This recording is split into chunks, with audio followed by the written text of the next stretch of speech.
नमस्कार दोस्तों, स्वागत है आपका एक बार फिर हमारे channel sine theta cos theta पे। तो चलिए पढ़ाई शुरू करते हैं। तो जैसा कि मैंने अपने पिछले वीडियो में बताया था कि आज हम लोग पढ़ेंगे दो डेरिवेशन इलेक्ट्रिक फील्ड इंटेंसिटी का। Find electric field intensity at any point due to electric dipole और एक सर्कुलर कंडक्टर के द्वारा। तो आज हम लोग इसका पहले इसका पढ़ लेते हैं। Due to any point due to at any point due to electric dipole. तो देखिए कि ये डायपोल हो गया, ए बी हम लोग एक डायपोल ले रहे हैं, ठीक है।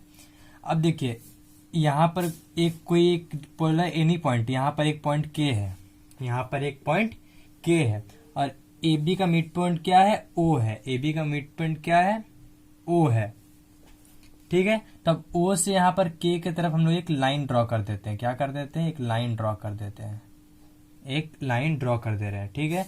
तो के से आगे भी ड्रॉ कर दे रहे हैं, ठीक है। मतलब कि उसको उस लाइन का डायरेक्शन उतना दूर तक है, यहाँ के पॉइंट हो गया। अब देखिए ए बी जो है, ए बी को हम लोग क्या कर रहे हैं ना, एक कॉस थीटा में तोड़ रहे हैं और एक साइन थीटा में तोड़ रहे हैं। मतलब कि इसका दो कंपोनेंट में तोड़ रहे हैं, क्योंकि थीटा कंपोनेंट में है, थीटा एंगल बना रहा है, तो इसको एक दो कंपोनेंट में तोड़ रहे हैं। एक देखिए इस कंपोनेंट में तोड़ दे रहे हैं हम लोग और एक इस कंपोनेंट में तो टूटा हुआ है, बस इसको एक्सटेंड कर दे रहे हैं। समझिए, इस ए बी लाइन को हम लोग दो कंपोनेंट में तोड़ रहे हैं। देखिए इसको हम मान ले रहे हैं A2B2 और इसको हम लोग मान ले रहे हैं A1, मान ले रहे हैं यहाँ पर B1 है। दो कंपोनेंट में हम लोग तोड़ रहे हैं, A1B1 A2B2। क्या है, A1B1 A2B2। कुछ नहीं है, बस करना है जो ए बी डायपोल है उसको हम लोग दो कंपोनेंट में तोड़ रहे हैं और कुछ नहीं कर रहे हैं, ठीक है। अब देखिए ये लाइन पे ए बी का एक्सियल लाइन के हुआ, क्या हुआ, ए बी का लाइन एक्सियल लाइन के हुआ। जैसे हम लोग कोई डायपोल पे निकाले थे कि इस पे ये ए बी है और इस पॉइंट पे हम लोग निकाले थे तो उसको एक्सियल लाइन बोले थे। और इसका इक्वेटोरियल लाइन हुआ, इसका इक्वेटोरियल लाइन याद करिए, वही सेम चीज है, ठीक है। अब देखिए इन लोग को पहले देख लेते हैं। देखिए ए बी का डायपोल मोमेंट क्या हुआ, पी हुआ, इसका तो पी हुआ। अब देखिए इसका क्या होगा, इसका क्या होगा, ये थीटा से ये कट रहा है, थीटा से ये कट रहा है, तो ये क्या हो जाएगा, पी कॉस थीटा हो जाएगा, ये हो जाएगा पी कॉस थीटा। और थीटा से ये दूर है तो ये क्या हो जाएगा, पी साइन थीटा। जैसे ये होता था ना कि ये एक ए है रिजल्टेंट, तो यहाँ ये जो थीटा बनाता था ये ये कॉस थीटा में होता था और ये जो थीटा से दूर रहता था क्या होता था, ये साइन थीटा। तो वही चीज यहाँ पर कर रहे हैं, इसको पी साइन थीटा से बोल दे रहे हैं, इसको पी कॉस थीटा बोल रहे हैं। कुछ नहीं, क्लियर है सब चीज, ठीक है। अब देखिए इसका जो हम लोग इक्वेटोरियल लाइन था, इसका जो इस पॉइंट पे फोर्स था वो किस डायरेक्शन पे था, इस डायरेक्शन पे था कि नहीं था, हाँ था, ठीक है। तो ये डायरेक्शन तो इसको हम लोग मान लेते हैं एल और इसको मान लेते हैं के एल एम, ठीक है, के एल एम, ठीक है। यहां तक सही है सब चीज। अब देखिए इसका डायरेक्शन उधर है, इसका डायरेक्शन अब कुछ नहीं, अब हम लोग यहाँ तक हो गया। इसके कारण एक्सियल लाइन के कारण डायरेक्शन उधर लग रहा है फोर्स इलेक्ट्रिक फील्ड लाइन का, और इसका इलेक्ट्रिक फील्ड लाइन इंटेंसिटी इधर लग रहा है। अब कुछ नहीं करना। अब देखिए स्टार्ट करते हैं हम लोग, अब लिखते हैं हम तो यहाँ लिखेंगे नहीं, बस आपको बता दे रहे हैं कि कुछ नहीं करना, बस आपको बताना है ए बी एक डायपोल है, वो मिड पॉइंट है उसका, बी ओ के थीटा डिग्री पे है। स्टार्टिंग में इतना ही था और कुछ नहीं था बस। फिर उसके बाद हम क्या किए, डायपोल में तोड़े। उसके बाद क्या लिखेंगे हम लोग कि ए बी दो रेक्टेंगुलर कंपोनेंट में हम लोग तोड़े।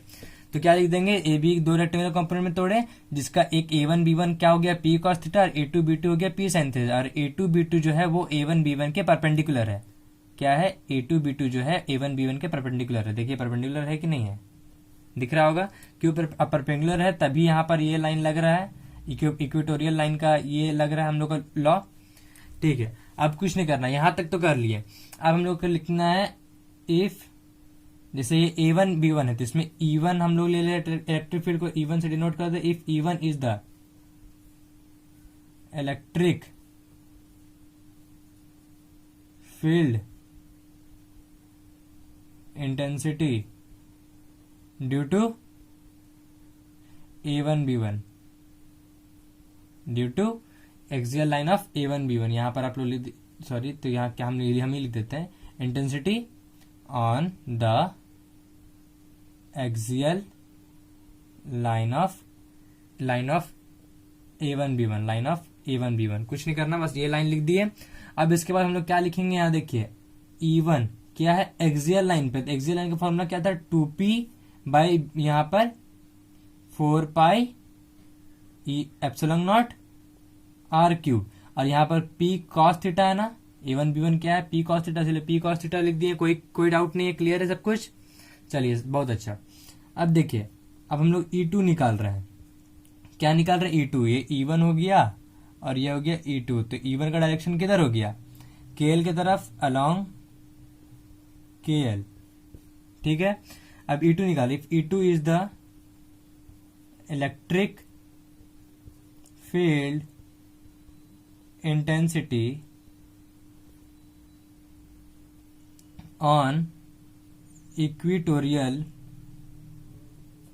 Line of A2B2। तो यहाँ E2 का फॉर्मूला, इसका क्या निकल जाएगा, यहाँ पर तो 2 होता नहीं है इसमें, तो इसमें क्या हो जाएगा, P sine theta P sine theta क्यों लिख रहे हैं, P साइन थीटा इसको माने इसलिए, और यहाँ पर क्या हो जाएगा 4 pi epsilon nought R cube. ठीक है, आप लोगों को साफ साफ दिख रहा है मैं क्या लिख रहा हूं। अब देखिए इसका डायरेक्शन क्या है, अलोंग KM। ये लोग दोनों का वैल्यू निकाल लिए, ठीक है। अब देखिए ये लोग दोनों का वैल्यू तो हम लोग निकाल लिए। अब देखिए दोनों का डायरेक्शन क्या है, एक उधर एक उधर है, तो एक रिजल्टेंट हम लोग ले सकते हैं। ये दोनों अगर 90 डिग्री पे, तो एक रिजल्टेंट हम लोग ले सकते हैं। रिजल्टेंट ले रहे हैं, रिजल्टेंट क्या हो जाएगा, नेट इलेक्ट्रिक फील्ड में इलेक्ट्रिक फील्ड इंटेंसिटी हो जाएगा ये पूरा नेट। तो इसको हम लोग क्या करते हैं, ये ज्वाइन कर देंगे। तो क्या इसमें पैरेललोग्राम लॉ ऑफ मैथ लगेगा, parallelogram law of vector addition, हाँ जी हाँ जरूर लगेगा।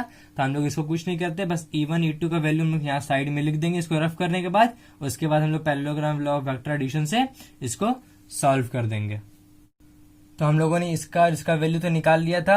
अब हम लोग क्या बोले थे, इसका रिजल्टेंट का वैल्यू निकालेंगे। तो हम लोग इसको लिख देते हैं, इसको अच्छा से क्या लिख देंगे, नाउ कंप्लीट। जैसे देखिए यहाँ पर K हो गया, L हो गया और ये M हो गया, तो इसको हम लोग क्या मान लेते हैं, N मान लेते हैं। जो नेट इलेक्ट्रिक फील्ड का जो डायरेक्शन है उसको हम लोग क्या मान लेते हैं, N मान लेते हैं। तो इसको फिर हम क्या बोले थे, कुछ भी आप कुछ चीज करिएगा तो उसको अच्छा से लिख दीजिएगा। तो इसको हम ये चीज लिख के बता दे रहे हैं, now complete the rectangle KL MN and join KN to parallelogram law. KN represent resultant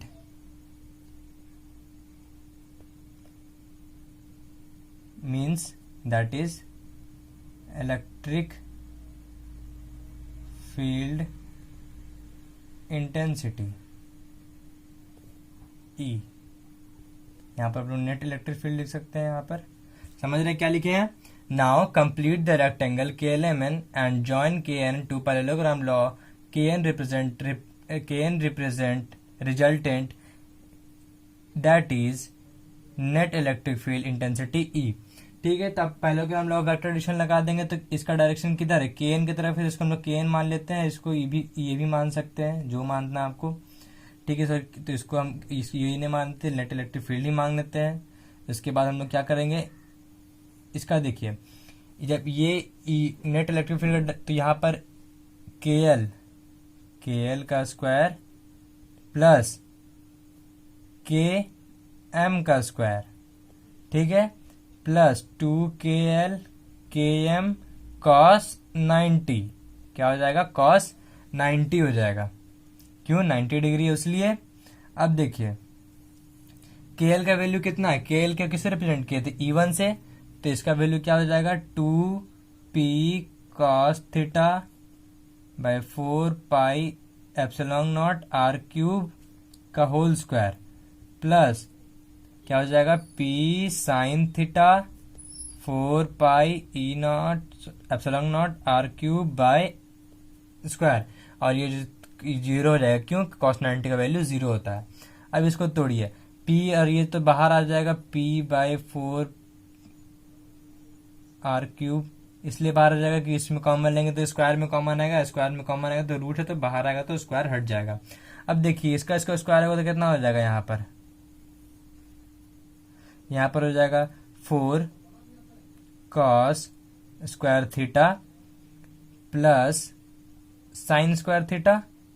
तो हम लोग इसको लिख सकते हैं 4 को 3 cos square theta plus sine square theta, sorry cos square theta लिख सकते हैं कि नहीं। 4 को 3 कॉस स्क्वायर थीटा और ये 1 कॉस स्क्वायर थीटा इसको दे दिए, तो इसका वैल्यू क्या हो जाएगा, P 4 pi E nought epsilon nought R cube, sorry. फिर इसके बाद क्या हो जाएगा, ये 1 प्लस 3 कॉस स्क्वायर थीटा, और ये किसका वैल्यू है, नेट इलेक्ट्रिक फील्ड का है।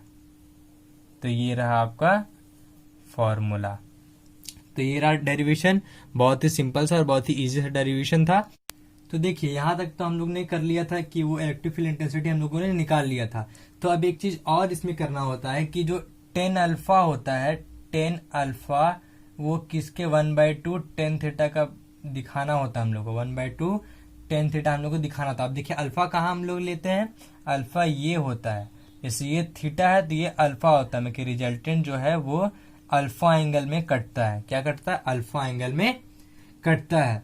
ठीक है, तब हम लोग को क्या दिखाना है यहाँ पर, 10 alpha equal to 1/2 tan theta.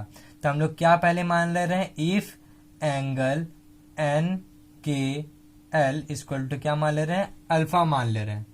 ठीक है, तब देखिए 10 अल्फा यहाँ पर क्या हो जाएगा, in triangle N K L 10 alpha equal to क्या हो जाएगा, बताइए।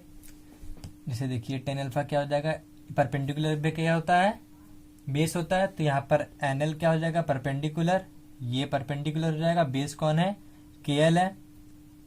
ठीक है, अब देखिए एन एल को हम लोग क्या लिख सकते हैं, एन एल को हम लोग लिख सकते हैं एम के, लिख सकते हैं ना, एम के बाई क्या हो जाएगा, के एल हो जाएगा। ठीक है, अब एम के का वैल्यू हम लोग को क्या निकला था, इस एम के का वैल्यू हम लोग का क्या निकला था, पी साइन थीटा, याद करिए P sine theta by 4 pi epsilon nought by R cube, ये निकला था।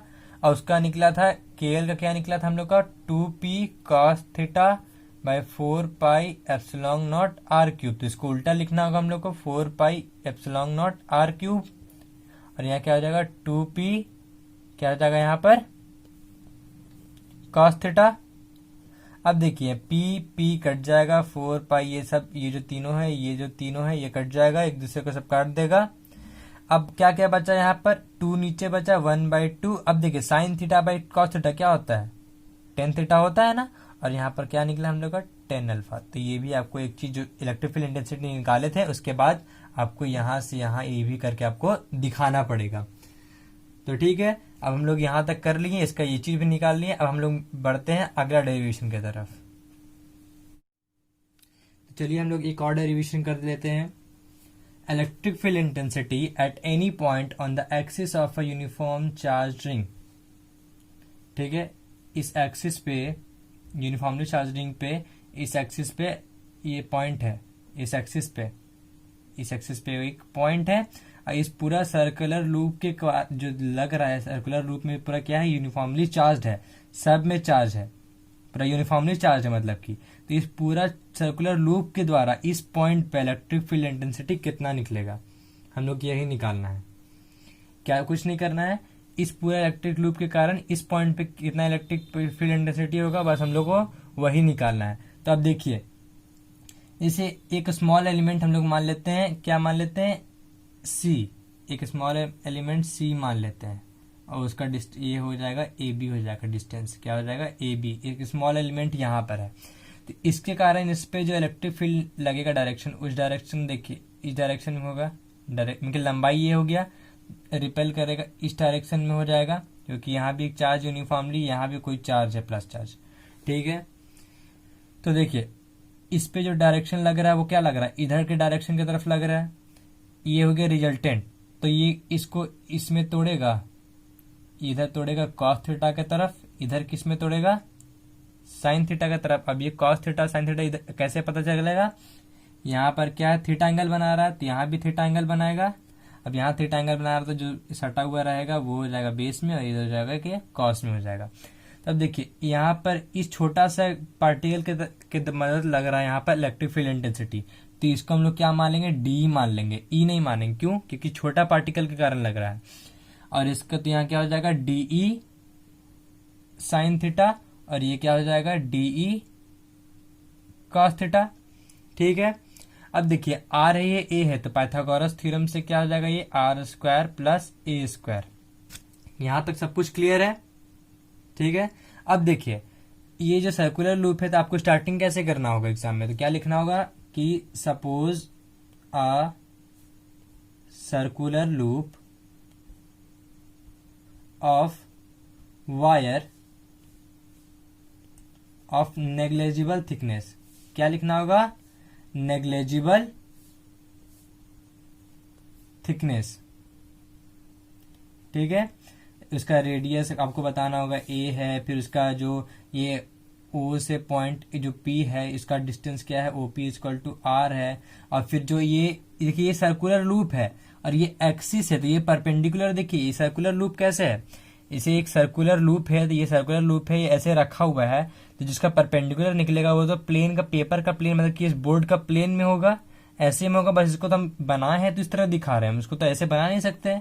तो इस तरह ये आपको बताना होगा कि सर्कुलर लूप है इस तरह, इस पे एक सर्कुलर लूप है, इस पे जो परपेंडिकुलर है वो ऐसे है, प्लेन टू द पेपर है, परपेंडिकुलर इस बोर्ड के ये है। आप पेपर लिखिएगा, यहाँ पर हम लिखे तो यहाँ बोर्ड लिख सकते हैं। तो यहाँ देखिए क्या होगा, पेपर के है, पेपर के परपेंडिकुलर है। ठीक है, यहाँ तक समझ में आ गया। ठीक है, अब हम लोग आगे बढ़ते हैं। देखिए इस टोटल पे अब इसके बाद ये चीज बता दी, अब आपको फिर बताना हो कि कैलकुलेट करना है इस पॉइंट पी पे, और भी बहुत कुछ बता सकते हैं कि इसका ये डिस्टेंस है, फिर उसके बाद ये इस टोटल चार्ज के, जैसे हम बोले थे यूनिफॉर्मली चार्ज है सर्कुलर लूप, तो आप बता सकते हैं कि चार्ज जो सर्कुलर लूप है उसका क्यू है। आगे काम देगा कि आप क्या बताएंगे, जो सर्कुलर लूप है, सर्कुलर लूप उसका चार्ज क्या है, क्यू है, टोटल चार्ज उसमें क्या है, क्यू है।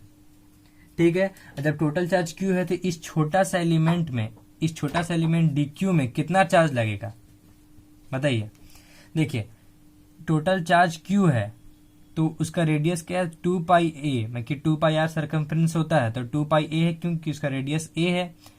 तो 2 पाई ए टोटल में कितना क्यू चार्ज है, तो 1, जैसे यहाँ पर अगर मान लिया सेंटीमीटर होगा तो 1 यूनिट में 2 पाई ए यूनिट में इतना चार्ज है, तो 1 यूनिट में कितना है, Q by 2 pi A charge है। तो छोटा सा पार्टिकल डीएल में कितना चार्ज होगा, डी, और डीएल में चार्ज हम लोग क्या ले रहे हैं, डी क्यू ले रहे हैं। यहाँ तक कुछ डाउट नहीं है आपको, तो यहाँ डीएल के जगह हम क्या लिख देंगे, हम लोग डी क्यू लिख देंगे। तो इस छोटा सा पार्टिकल में हम लोग का चार्ज कितना है, Q by 2 pi A into DL. कुछ नहीं किए हैं, घबराइए मत, बस इसको ये डायरेक्शन बताएं, बस इसका नेमिंग किए हैं, इसका बारे में लिखे हैं कि क्या है, सर्कुलर लूप नेग्लिजिबल थिकनेस का है, और फिर वो ये बोर्ड का परपेंडिकुलर है, आप लिखिएगा प्लेन का परपेंडिकुलर है आपका पेपर का। ठीक है, वो एक्सिस आपके पेपर के सर्कुलर लूप इस तरह है, ऐसे नहीं है, ऐसे है, तो आपका परपेंडिकुलर इसी तरह डायरेक्शन में होगा। ठीक है, अब हम लोग यहाँ पर देखते हैं, यहाँ पर छोटा सा पार्टिकल में डी क्यू चार्ज है, डी क्यू चार्ज का हम लोग निकाल लिए इतना दूर तक। अब हम लोग आगे बढ़ते हैं, इस पॉइंट के कारण इस पे इलेक्ट्रिक फील्ड इंटेंसिटी कितना लग रहा है वो निकालते हैं। ये तो डी क्यू यहाँ पर हम लिख देंगे बगल में, और फिर उसके बाद हम लोग निकालते हैं। तो हम लोग यहाँ तक चार्ज तक निकाल लिए थे। अब देखिए यहाँ जो ए बी है, हम लोग इतना से इतना दूर तक ए बी लिए हैं, उसका या बीच का मिड पॉइंट क्या है, सी है, बीच का मिड पॉइंट सी है। मैं इस पार्टिकल को बोले थे, मतलब उसका हम छोटा सा एलिमेंट ले रहे हैं, तो उसका पार्टिकल या मिड पॉइंट, मतलब मिड पॉइंट हो गया। जो इस मिड पॉइंट के कारण जो यहाँ पर इलेक्ट्रिक फील्ड इंटेंसिटी लग रहा है पी पॉइंट पे लग रहा है, उसका इलेक्ट्रिक फील्ड इंटेंसिटी का पूरा क्या होगा, इलेक्ट्रिक फील्ड इंटेंसिटी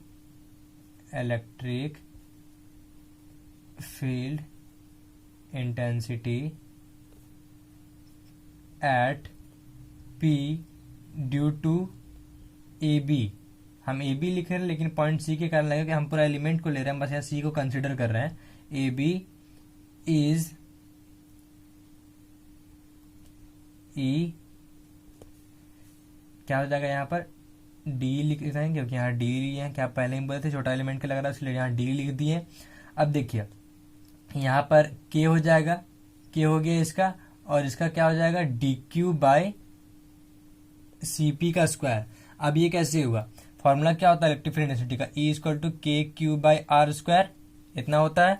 तो डिस्टेंस तो ये है Cp, इसका स्क्वायर ये है, तो ये देखिए रूट में है, स्क्वायर है तो वो रूट हट जाएगा, तो क्या हो जाएगा यहाँ पर R square plus A square. और ये डी क्यू का मान हम लोग निकाले हैं, तो हम इसको आखिर में बैठाएंगे, इसको लेके नहीं चलेंगे, सबसे आखिर में बैठाएंगे हम लोग।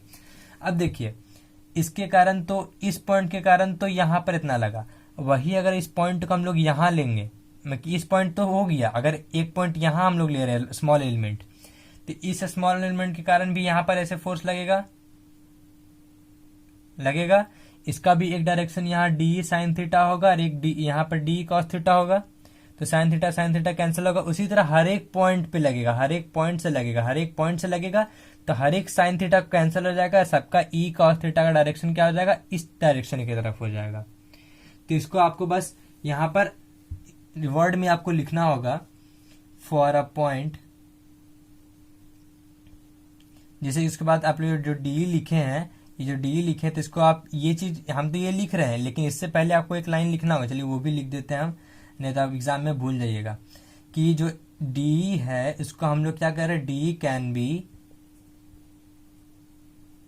रिजॉल्व्ड इनटू, क्या हो जा रहा है, D can be resolve into two rectangular component,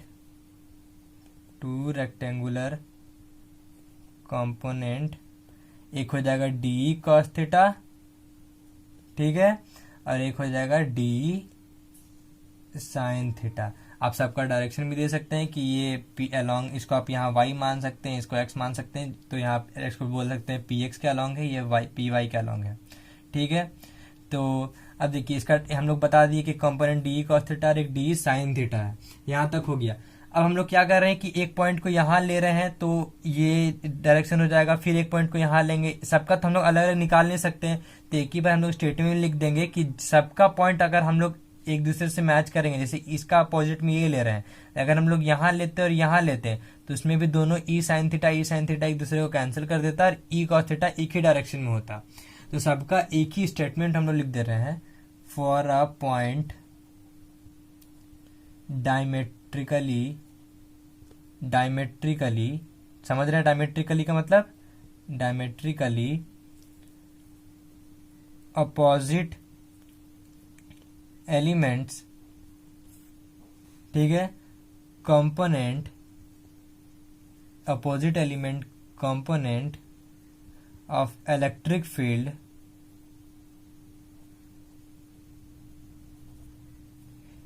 intensity perpendicular to the axis will cancel out each other। इसका मतलब समझ लीजिए कि जैसे for a point diametrically opposite, यहाँ अगर ले रहे हैं तो इसका डायमेट्रिकली अपोजिट ये होगा, इसके यहाँ ले रहे हैं तो यहाँ इसका डायमेट्रिकली अपोजिट होगा, सबके लिए हम डायमेट्रिकली अपोजिट एक ही बार में ले रहे हैं। एलिमेंट्स कंपोनेंट में कि इसका एलिमेंट का जो ये एलिमेंट है, इसका कंपोनेंट, इसका जो कंपोनेंट है, component of electric field intensity perpendicular, हम लोग यहाँ एलिमेंट की बात कर दे रहे हैं, तो ये दोनों एलिमेंट की बात हो जा रहा है, लेकिन यहाँ फिर हम लोग क्या बात कर रहे हैं, of electric field intensity perpendicular to the axis. Perpendicular to the axis मतलब कि ये line, perpendicular to the axis मतलब ये लाइन हो जाएगा, ठीक है। Will cancel out each other, क्या हो जाएगा, एक दूसरे को वो कैंसल आउट कर देगा। यहाँ तक बात समझ में आ गया। अब हम लोग इसको रफ करके सिंपल सा बस एक आगे बढ़ते हैं, अब उसके बाद आगे बढ़ने के बाद उसको हम लोग सॉल्व कर देंगे।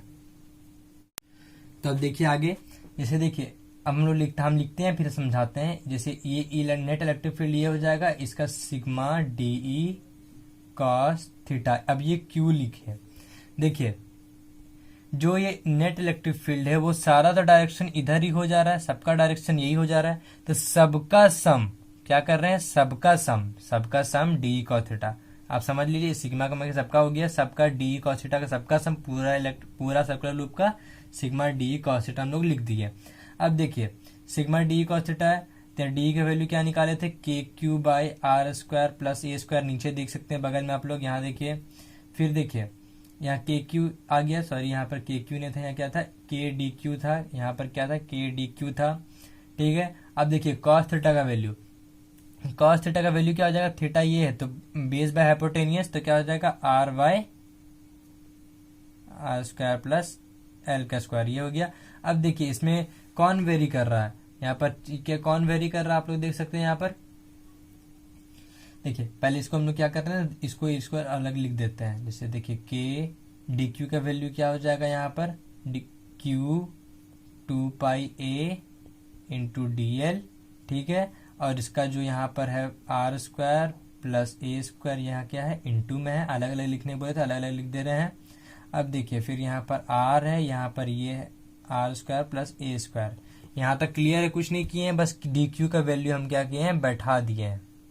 अब यहाँ वेरी कौन कर रहा है, डीएल वेरी करेगा, क्योंकि सिग्मा यहाँ पर ए किसके कारण ले रहे हैं, एक छोटा सा डीएल है, तो इस पे पूरा डीएल को हम लोग करेंगे, इसीलिए डीएल को यहाँ पर हम लोग सिर्फ सिग्मा के अंदर रखेंगे, सबको बाहर निकाल देंगे, सबको के, ठीक है।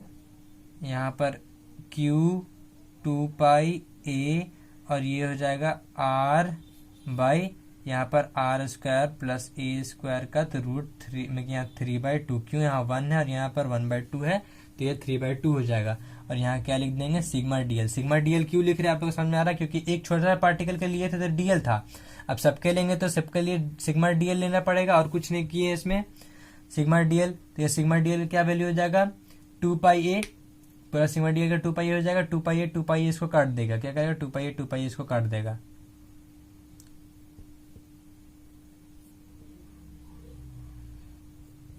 थ्री बाई टू, यहाँ पर 2 पाई ए एक दूसरे को ये काट देगा। अब कुछ नहीं करना है।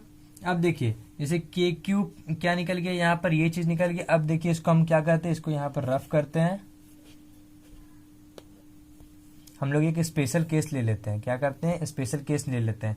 इसका तो फॉर्मूला हम लोग का निकल गया, K Q into R by R square plus A square by 3/2। यहां तक हम लोग का वैल्यू इसका निकल गया इलेक्ट्रिक फील्ड इंटेंसिटी का। अब हम लोग क्या ले रहे हैं, स्पेशल केस ले रहे हैं। अगर ये पॉइंट पी पॉइंट यहां रहेगा तो इसका सेंटर पे रहेगा, तो इसे परपेंडिकुलर निकला तो परपेंडिकुलर नहीं निकलेगा, इसका सेंटर भी लाई करेगा तो क्या हो जाएगा, तो सेंटर पर लाई करेगा तो r = 0 हो जाएगा। स्पेशल केस, ये पहला स्पेशल केस है। r क्या हो जाएगा, दैट इज r = 0 हो जाएगा। कब, जब वो p point lies on centre of circular loop, ठीक है। तो यहां पर क्या हो जाएगा, नेट इलेक्ट्रिक फील्ड क्या हो जाएगा, 0 हो जाएगा। क्यों हो जाएगा, देखिए ऊपर में आर है तो वो सबको 0 कर देगा, ठीक है। अब देखिए एक और केस ले लेते हैं जो सब में लेते हैं हम लोग, ये पिछला वाला दो सब में लिए हम लोग, क्या लिए थे, जो आर है वो किससे क्या चीज बड़ा है, ए से बहुत बड़ा हो सकता है। तो क्या हो जाएगा यहाँ पर, E = 1/4 पाई एप्सिलॉन नॉट, के को हम लोग ये लिख दे रहे हैं 1/4 पाई एप्सिलॉन नॉट इंटू क्या हो जाएगा Q। अब देखिए R है यहाँ 3/2 है, तो ये अगर ये मान लीजिए ये नेग्लेक्ट हो गया तो यहाँ पर R³ बचेगा, R³ R को काट देगा तो क्या बचेगा यहाँ पर Q/R²। तो बस हम लोग का यहीं पर खत्म होता है आज का ये टॉपिक। तब हम लोग मिलते हैं अगले वीडियो में, तब तक के लिए bye bye and thank you, have a nice day.